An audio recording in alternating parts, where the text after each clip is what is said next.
Davos పర్యటనలో ఇటు లోకేష్ మాట్లాడుతున్నారు. లైవ్ చూద్దాం. అనేక సంక్షేమ అభివృద్ధి కార్యక్రమాలు కూడా మనం చేశాం.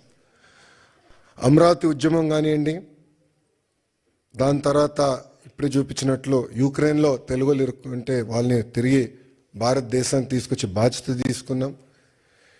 అంతేకాకుండా మన రాష్ట్రంలో ఉన్న తెలుగులకి ఎడ్యుకేషన్లో కానివ్వండి, హెల్త్ కేర్లో కానివ్వండి ఉద్యోగాలు ఉన్నాయి, మీరు ట్రైన్ చేయండి అని చెప్పి పార్టీ ఆఫీస్లో ఎంపవర్మెంట్ సెంటర్ ఏర్పాటు చేసి కార్యకర్తలు వాళ్ళ పిల్లలకి ట్రైనింగ్ ఇచ్చి ఇతర దేశాలు కూడా పంపించిన వ్యక్తులు మీరు.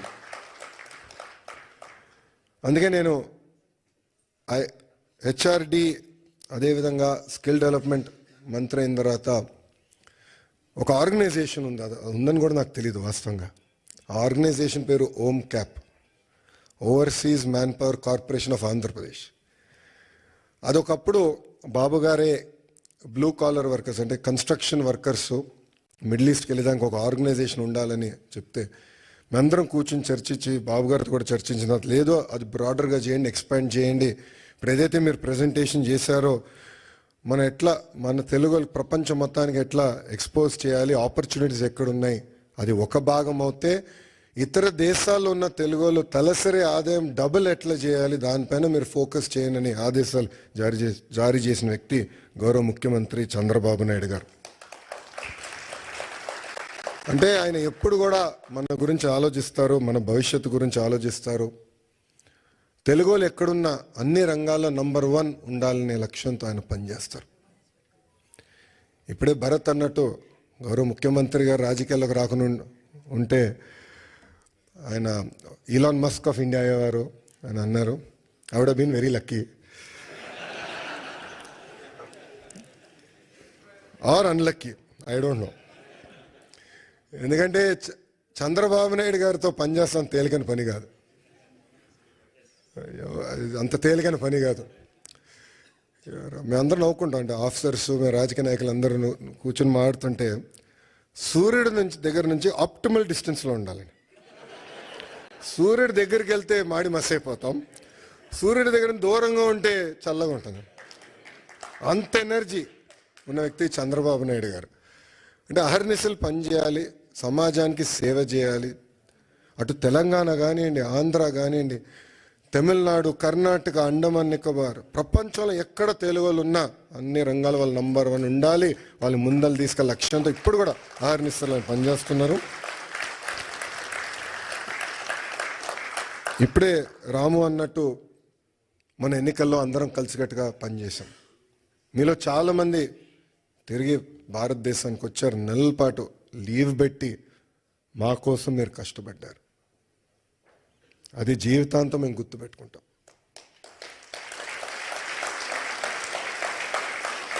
ఎందుకంటే మీరు అందరు ఇక్కడ ప్రొఫెషనల్స్గా ఉన్నవారు, ఇలా ఆంటర్ప్రినర్స్ చాలా తక్కువ మంది ఉంటారు. సో ఒక 2 నెలలు 3 నెలలు ఆఫ్ తీసుకుని వస్తాం అనేది తేలికని పని కాదు, కానీ మీరు వచ్చారు. ఇప్పుడు అదే స్ఫూర్తి, అదే ఎనర్జీ రాష్ట్ర పునర్నిర్మాణం కోసం మనం పెట్టాల్సిన అవసరం ఉంది. అసలు పరిస్థితులు చాలా దారుణంగా ఉన్నాయి రాష్ట్రంలో. ఫైనాన్స్ సెక్రటరీ గారు ఇప్పుడే కరెక్ట్ టైం బయటకు వెళ్ళారు. ఆయన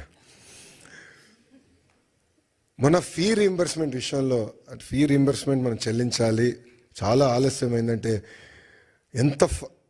అంటే ప్రయారిటీస్లో ఇది ఇంక ప్రయారిటీ ఉంది, చేయాలి, మనం కంపల్సరీ చెల్లించాలంటే చాలా కష్టపడాల్సి వచ్చింది. అంటే అప్పులు పాలైపోయాం, వడ్డీ కట్టలేకపోతున్నాం, జీతాలు సకాలంగా చెల్లించలేకపోతున్నాం, అనేక ఇబ్బందులు. బట్ బాబు గారు పదే ఒక మాట అంటారు, opportunities are where crisis are. So అందరం మన రాష్ట్రాన్ని పునర్నిర్మాణం చేసుకోవాలి. ఇప్పుడే రాము ఒక మంచి మాట అన్నారు, తెలుగులో ఆంధ్ర రాష్ట్రాన్ని వదిలేసి ఇతర దేశాలకు వెళ్ళి నంబర్ 1 అయ్యారు, కానీ ఆంధ్ర రాష్ట్రం వెనుకబడి ఉంది. ఇప్పుడు తిరిగి రండి, పునర్నిర్మాణం చేద్దాం, కలిసికట్టుగా కష్టపడదాం. 5 సంవత్సరాలు, ఎక్కువ సమయం అవసరం లేదు, 5 సంవత్సరాలు ప్రపంచానికి మళ్ళీ ఆంధ్ర రాష్ట్రం అంటే ఏంటో చేసి చూపించుదామని ఈ సభాముఖం మిమ్మల్ని అందరినీ కోరుకుంటూ, ఇప్పుడే భరత్ చెప్పినట్లు ఎకనామిక్ డెవలప్మెంట్ బోర్డు ఉంది. ఎవరైనా పెట్టుబడులు పెట్టాలన్నా, ఇంటరాక్షన్ చేయాలన్నా ఒక ఆర్గనైజేషన్ ఇప్పుడు క్రియేట్ చేసాం. That will be your single port to call. అదేవిధంగా ఓమ్ క్యాప్లో కూడా కొత్త లీడర్షిప్ తీసుకొచ్చాం, వాళ్ళతో కూడా మీరు కోఆర్డినేట్ చేయొచ్చు. ఇక్కడ చాలామందికి నా వాట్సాప్ నంబర్ ఉంది, చాలామంది నాకు మెసేజ్ పెడతా ఉంటారు. మీ ఫీడ్బ్యాక్ కూడా మాకు చాలా చాలా అవసరం. కేవలం అభివృద్ధి కాదు, రాజకీయ పరంగా కూడా మీ ఫీడ్బ్యాక్ మాకు చాలా చాలా అవసరం. Time to time me feedback తీసుకుని ఒకవేళ దారి తప్పుతున్నా అంటే మళ్ళీ సరైన దారిలో పెట్టాల్సిన బాధ్యత కూడా మన పైన ఉంటుంది. సో ఆ ఫీడ్బ్యాక్ కూడా మీరు ఇవ్వాలని సభాముఖంగా కోరుకుంటూ, ఒక మిత్రుడు కూర్చున్నప్పుడు చూపించాడు, ఒక అతని పేరు ఎర్ర బుక్ గురించి చూపించాడు. పాదయాత్రలు ఎర్ర బుక్ గురించి మాడితే ఎవడు పట్టించుకోలేదు అబ్బా. ఎన్నికలైన తర్వాత అది నిన్న దాంట్లో డౌట్ వద్దు. మీరు చూస్తే నేను పాదయాత్రలో చాలా స్పష్టంగా చెప్పాను, ఎవరైతే చట్టాన్ని ఉల్లంఘించి ప్రజల్ని కార్యకర్తల్ని ఇబ్బంది పెట్టారో వాళ్ళని వదిలేది లేదు అని చెప్పారు. ఒక్క నిమిషం ఆగండి, ఇంక ఇప్పుడే కాదు. అది ఎందుకు చెప్పానంటే అండర్లైన్ ఉంది అక్కడ, చట్టాలు ఉల్లంఘించారు, నేను ఎస్టాబ్లిష్ చేయాలని. ఇది కక్ష సాధింపు ప్రభుత్వం కాదు, కానీ నేను ఎస్టాబ్లిష్ చేసి యాక్షన్ తీసుకుంటాం. దాంట్లో ఎలాంటి సందేహం మీకు అవసరం లేదు. రిలాక్స్డ్గా ఉండండి, మీరు యాక్షన్ చూస్తారు. ఆల్రెడీ మొదలైంది, పూర్తి కూడా చేసే బాధ్యత మేము తీసుకుంటాం. చివరిగా ఇంకా నేను ఇప్పటికీ చాలా మాట్లాడా, గౌరవ ముఖ్యమంత్రి గారు మైక్ ఇవ్వాలి. చివరిగా మిమ్మల్ని అందరిని కోరేది, గౌరవ ముఖ్యమంత్రి గారు స్పీచ్ అయిన తర్వాత నా కోరిక మేరకు గౌరవ ముఖ్యమంత్రి గారు అందరితో ఫోటోలు దిగుతున్నారు.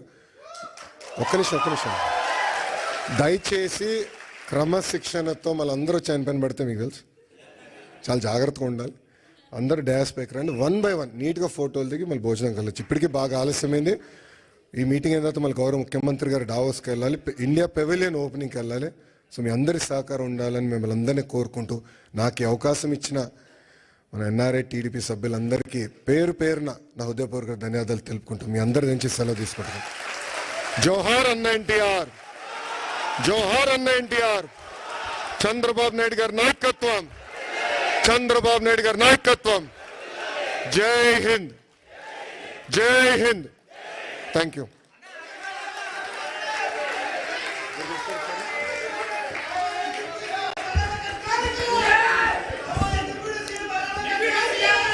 ఇంట్లో